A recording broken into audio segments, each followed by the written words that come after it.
for when their successors, managing the government with different thoughts, would draw the actions of those good rulers into precedent and make them the standard of their prerogatives, as if what had been done only for the good of the people was a right for them to do for the harm of the people, if they so pleased. Barry Goldwater, of course, worried about this in the 1960s. As Republicans drafted civil rights legislation and everyone went along to enact the precedent that the government could tell private businesses who they could serve, Goldwater dissented. He explained that public sector government bureaucrats, according to our Constitution, had no authority to tell private businesses what to do.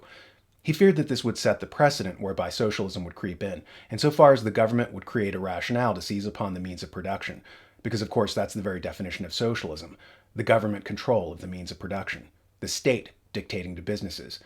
Knowing that we weren't set up as a socialist government, Goldwater shared his fears that this otherwise well-meaning act would be the camel's nose under the tent, the pretext by which an unconstitutional precedent could be set and the state's powers vastly expanded.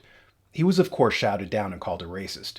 Goldwater was not a racist. He was a constitutionalist. But he was assured that though the legislation was blatantly unconstitutional, it was a one-time thing. And hey, it was for a good cause, right? Just as John Locke warned 3 centuries before, hell would be paved with good intentions. A well-meaning violation of the law, claimed to be a one-time thing, would morph into a slew of future expansions of power and diminutions of the freedoms of the people.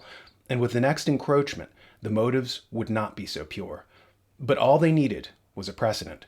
After this, the state claimed that it had the authority to force bakers to make cakes for gay weddings, to enact lockdowns and medically experiment on the populace, and to social engineer neighborhoods by suing to change their demographics. During the French Revolution, Frédéric Bastiat talked about this. He watched as socialism took over his country and quickly decayed into communism. Under the slogan of liberty, brotherhood, and equality, the new revolutionary assembly started to remake the country. One of the things that Bastiat complained about was the communist penchant to try and micromanage everyone's lives, for their own good, of course. He writes, "A citizen cannot at the same time be free and not free." Monsieur de Lamartine wrote to me one day thus, "Your doctrine is only the half of my program. You have stopped at liberty. I go on to fraternity." I answered him, "The second part of your program will destroy the first. And in fact, it is impossible for me to separate the word fraternity from the word voluntary. I cannot possibly conceive fraternity legally enforced without liberty being legally destroyed and justice legally trampled underfoot. Legal plunder has 2 roots. One of them, as we have already seen, is in human greed. The other is in misconceived philanthropy." Bastiat pointed out that the legitimate purpose of government is the protection of the rights of its people. But gullible individuals are seduced into socialism, writes Bastiat, by its claim that government isn't about protecting rights, but about setting up the government as a philanthropy. Today, the French Revolution's calls for forced fraternity are akin to our modern mutant version of diversity, forcing people to hang out who voluntarily wouldn't have done so, taking people's freedom away in the name of helping them. Bastiat even addresses things like reparations, which we think of as new, but which has happened before, robbing one segment of society to redistribute the spoils to another. He writes, "When a portion of wealth passes out of the hands of him who has acquired it, without his consent and without compensation, to him who has not created it, whether by force or by artifice, I say that property is violated, that plunder is perpetrated. I say that this is exactly what the law ought to repress always and everywhere.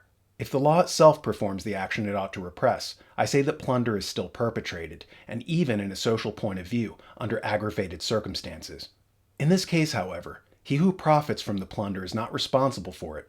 It is the law, the lawgiver, society itself, and this is where the political danger lies." To read Bastiat's book, The Law, is to gain an insight into the process that Aristotle describes of how republics decay into democracies. If you read Aristotle's Politics, it's clear that what he means by democracy is what we call socialism today. Aristotle says that after a republic decomposes and turns into a democracy, demagogues will arise, bribing their way into power by promising the people free food, free housing, free healthcare. All they have to do is take it from the rich, they say. That's why the Founding Fathers in America roundly denounced democracy. To them, it meant what we call socialism. And they saw the reign of terror in France, with its mass murders and guillotines, and understood where socialism led. By the way, it might bear pointing out that in 1776, the word socialism didn't yet exist.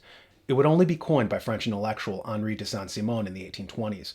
In 1776, the only word that the Founding Fathers had was democracy to conjure up the same set of associations, because this is what everybody called it since Aristotle wrote about it thousands of years earlier. This is why the Founding Fathers never called for America to be a democracy. The word does not appear in our Constitution, nor in our Declaration of Independence, nor in any of the particular state constitutions. We were supposed to be a republic. A republic protects individual rights. A democracy, by contrast, is mob rule and doesn't recognize individual rights. It only recognizes the collective. A republic protects private property. A democracy, on the contrary, believes that all private property belongs to the state and can be redistributed at will. According to Aristotle, the end goal of a republic is the promotion of virtue among the people, whereas the end goal of a democracy, he says, is equality. Plato, for instance, writes, "Such is democracy, a pleasing, lawless, various sort of government, distributing equality to equals and unequals alike." In the Republic, he talks about how in a democracy standards erode and everything is equalized, good and ill. He says that in a democracy, the citizen and the illegal alien will be treated as equal, the parent and the child, the vice-ridden and the virtuous. He says that in a democracy, anarchy is the law, not of the state only, but of private houses, and extends even to the animals. Father and son, citizen and foreigner, teacher and pupil, old and young, are all on a level.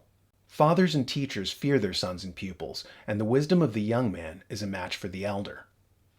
This last part reminds me of Oscar Wilde's quote, "In America, the young are always ready to give to those older than themselves the full benefits of their inexperience." Plato goes one step further and says that in a democracy, the fetish for equality will be so pronounced that animals will be held to be on par with human beings. Needless to say, this happened recently with animal rights advocates claiming that animals should be given human rights. See here.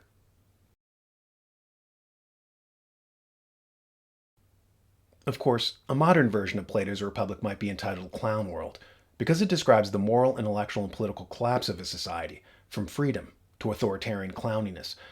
What strikes the student of history, however, is how very similar the template is.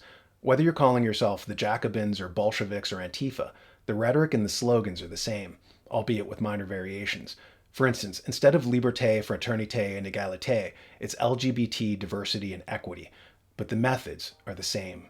The goals are the same, and the brutality and censorship are the same. It's like Groundhog's Day. Study the English Civil War with Oliver Cromwell, then jump ahead a century and study the French Revolution, then leapfrog to 1917 and examine the communist takeover of Russia, and then look at what's happening in America today. And you feel like you're looking at a trend line with an arrow pointing at a particular juncture in the arc, saying, "You are here."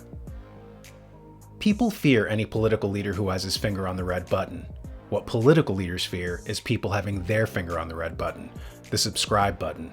Push it and see their narratives explode. Also consider donating to help keep these videos coming. And don't forget our website and newsletter, thenewamerican.com.